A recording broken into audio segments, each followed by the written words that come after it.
Halo, assalamualaikum warahmatullahi wabarakatuh. Hari ini aku lagi jalan-jalan bersama keluarga pak suami atau mertua aku dan lagu aku, guys. Video ini aku tag di hari Sabtu kalau saya tidak salah, teman-teman. Kami jalan itu di pagi-pagi buta sekali. Karena tujuan aku dan pak suami itu ke jalan-jalan seperti ini tuh di pagi-pagi karena adalah untuk melihat view-nya atau untuk melihat pemandangan-pemandangan yang sejuk di pagi hari. Nah, di sepanjang jalan itu banyak pemandangan-pemandangan dan pemandangannya itu adalah daerah persawahan ya teman-teman. Dan masya Allah teman-teman bisa menyaksikan sendiri, indah sekali guys. Seperti mengingatkan itu aku di waktu masih kecil suka bersawah kayak begini he. Nah, jadi sebenarnya di sini itu tujuan kami bukan mau ke sawah tapi mau ke bendungan. Tapi jalan untuk menuju ke bendungan itu memang kita melewati persawahan yang begitu luas teman-teman. Nah, kenapa luas seperti ini? Karena memang di kota Unaha itu kebanyakan mata pencariannya itu bertani. Akan tetapi tidak semuanya bertani ya teman-teman. Ada juga yang mengelola bagian perkebunan. Nah, sedangkan bendungan yang akan kami kunjungi ini adalah bendungan yang pernah diresmikan oleh Bapak Presiden kita, Presiden Joko Widodo, di bulan berapa saya lupa. Yang jelasnya kalau tahunnya itu adalah tahun 2024. Di tahun ini ya teman-teman, Bapak Presiden kita itu datang berkunjung di sini untuk meresmikan bendungan ini. Nah, singkat cerita ini kami sudah memasuki gerbang bendungan Ameroro dan masya Allah cantik sekali menurut aku teman-teman. Bagus sekali ini pemandangannya. Coba nih kita lihat-lihat toh, keren sekali. Dede.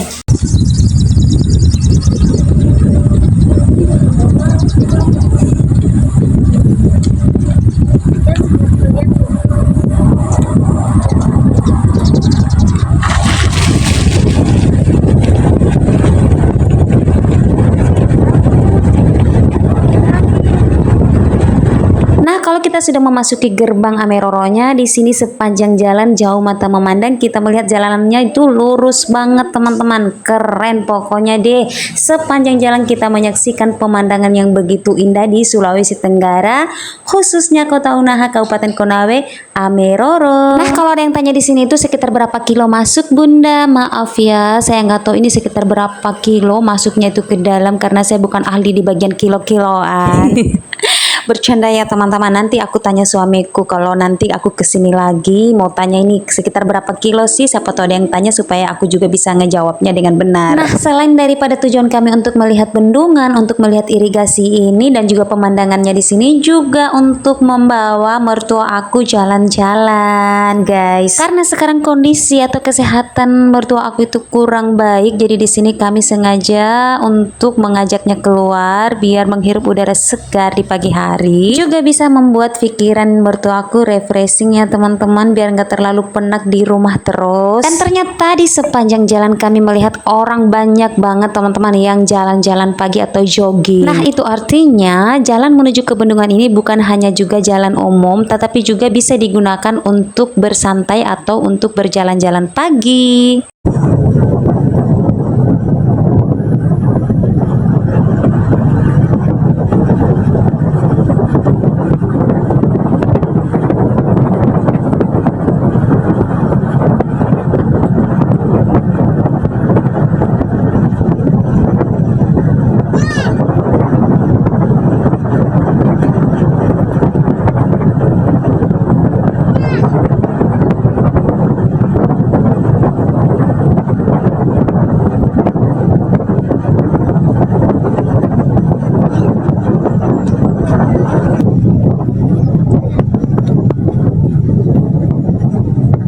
Nah, di sini kami sudah memasuki pembelokan teman-teman, melewati jembatan. Masya Allah, ini airnya di bawah itu dingin banget teman-teman, jernih banget dan bersih sekali. Dan untuk pembelokannya ini hanya sekejap saja, dan setelah itu kita melewati lagi jalan yang begitu lurus guys. Dan akhirnya Masya Allah ini sudah mendekati memasuki gerbang Bendungan Ameroro guys. Nah ini dia pemandangannya, Masya Allah cantik sekali. Dan pas aku lihat itu pemandangan dari kejauhannya itu benar-benar besar ya ternyata bendungannya teman-teman. Saya pikir selama ini yang saya nonton di video itu nggak sebesar begitu, dan ternyata pas aku menyaksikan sendiri, melihat sendiri, Masya Allah memang benar-benar besar ini bendungannya. Nah kalau untuk menurut aku atau untuk menurut pengetahuan saya selama ini, untuk bendungan terbesar atau irigasi terbesar menurut aku sih ya untuk di Sulawesi Tenggara kayaknya sudah ini deh teman-teman. Tapi kalau ada yang lebih besar dari ini di daerah mana ya? Mungkin teman-teman bisa kasih info di daerah mana. Tapi kalau untuk saya baru kali ini aku melihat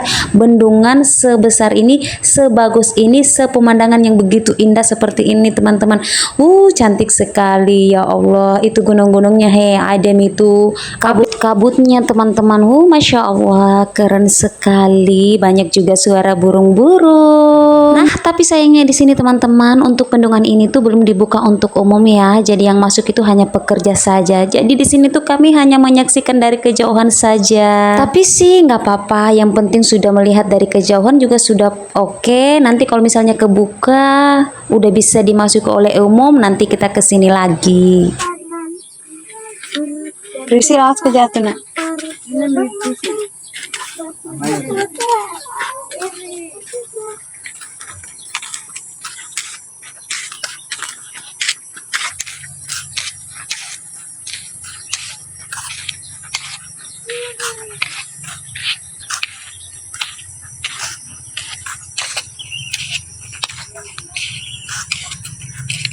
Lanjut di sini kami turun dari mobil dan saya tidak sabaran itu saya sudah langsung maju-maju di depan. Oh iya jangan salpok sama pakaian aku kenapa seperti itu, karena ini saya jalan mendadak sekali guys. Bayangkan saja toh anakku tadi masih tidur baru saya dikasih bangun sama mertuaku. Kau bangun sudah pagi kita pergi di bendungan. Nah dengan gercep saya pasang saja jilbabku, makanya seperti ini pakaianku. Tidak apa-apa yang penting pemandangannya sudah saya lihat terbayarkan Sayangnya di sini itu penjaga gerbangnya tidak mau buka-buka gerbangnya, padahal dia tahu kita ini kasihan mau datang melihat itu pemandangannya irigasi. Tapi tidak boleh kita salahkan juga penjaga gerbangnya, karena di sini gerbangnya itu menjalankan juga tugas yang telah diperintahkan oleh atasannya. Selain itu juga jelas pemerintah punya alasan tertentu kenapa melarang umum untuk memasuki daerah atau wilayah irigasi ini. Sebagai masyarakat yang baik dan yang bijak, wajibnya itu berpikir positif saja. Mungkin saja pemerintah melarang untuk memasuki daerah irigasi ini, takutnya itu masyarakat umum mengotori wilayah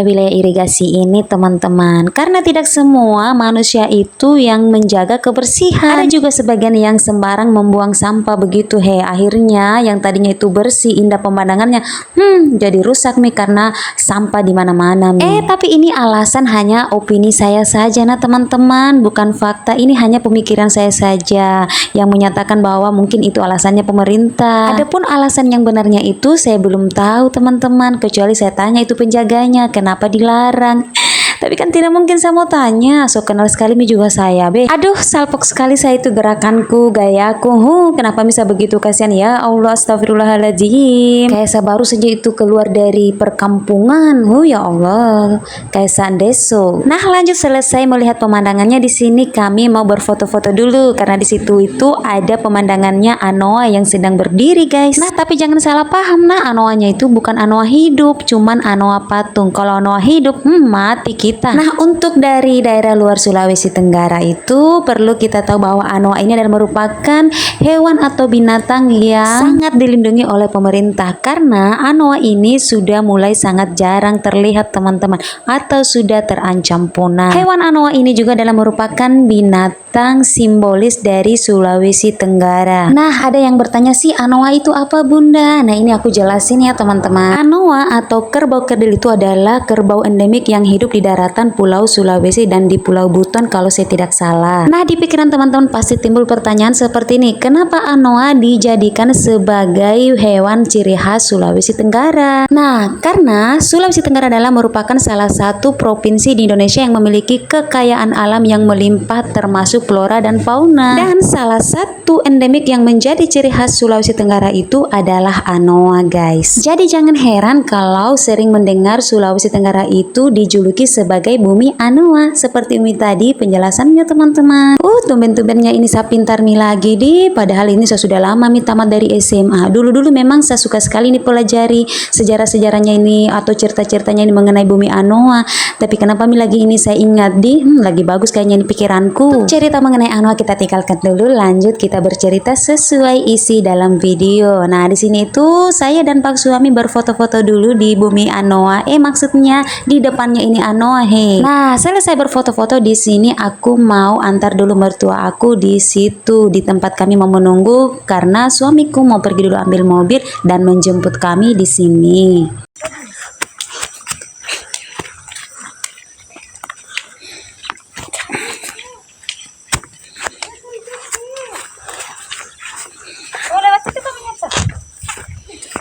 Mau mandi-mandi?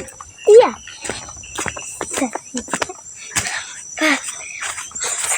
Tidak, saya sampai ambil mobil. Waktu saya situ depan terus mudung. Oke, karena ini ceritanya sudah lumayan panjang, saya juga sudah capek mi bercerita, menyusun kata-kata. Jadi di sini saya mau akhiri ini saja videoku. Sampai jumpa lagi di video aku selanjutnya, video pemandangan, video masak-masak atau video lain-lainnya. Assalamualaikum warahmatullahi wabarakatuh. Bye bye.